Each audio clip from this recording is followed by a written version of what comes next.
Une bonne nouvelle pour les chocs, Barcelone-PSG devrait bien avoir lieu au Camp Nou. La délocalisation exceptionnelle au stade Johan Cruyff, 6000 places, habituelle entre de l'équipe féminine et du Barça Athletic, n'a pas empêché le Barça d'infliger une correction à Valence, dimanche soir, lors de la 4e journée de Liga, 6-0.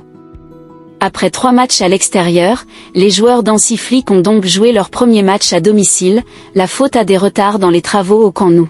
Le grand retour dans le stade historique était pourtant prévu pour ce week-end, avec une jauge réduite à 27 000 spectateurs, mais le club n'a pas obtenu les autorisations nécessaires de la part de la mairie.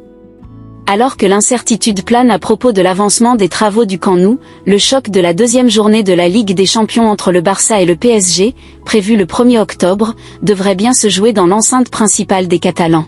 Désormais orphelin du stade de Montjuïc, sa maison lors des 2 dernières saisons, le Barça n'a pas renouvelé son contrat de location avec la mairie de Barcelone. Mais tout pourrait rapidement rentrer dans l'ordre. Selon El Chiringuito, le Camp Nou sera officiellement prêt pour la réception de la Real Sociedad en Liga, le 28 septembre. Vers un Barça-PSG au Camp Nou. Avant cela, le club catalan se déplacera à Newcastle pour la première journée de Ligue des Champions, jeudi 18 septembre à 21 h, avant de recevoir Retafe au stade Johan Cruyff le 21 septembre et de se déplacer à Oviedo le 25 en Liga. Le retour au Camp Nou fin septembre est une bonne nouvelle pour les fans de foot, puisque le choc Barça-PSG, programmé le 1er octobre, 21 h, devrait bien se jouer dans l'enceinte rénovée de Barcelone. Il faudra pour cela un certificat de fin de chantier, qui concernerait une première phase de construction et lui permettrait d'accueillir 27 000 spectateurs. Il faudra ensuite que la mairie de Barcelone autorise le club à disputer ses matchs au sein de l'enceinte.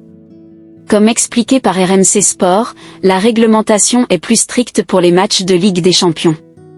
La tribune présidentielle ne serait que partiellement ouverte, et la tribune latérale en face serait fermée, ce qui ne répond pas aux exigences de l'UEFA pour la réalisation TV.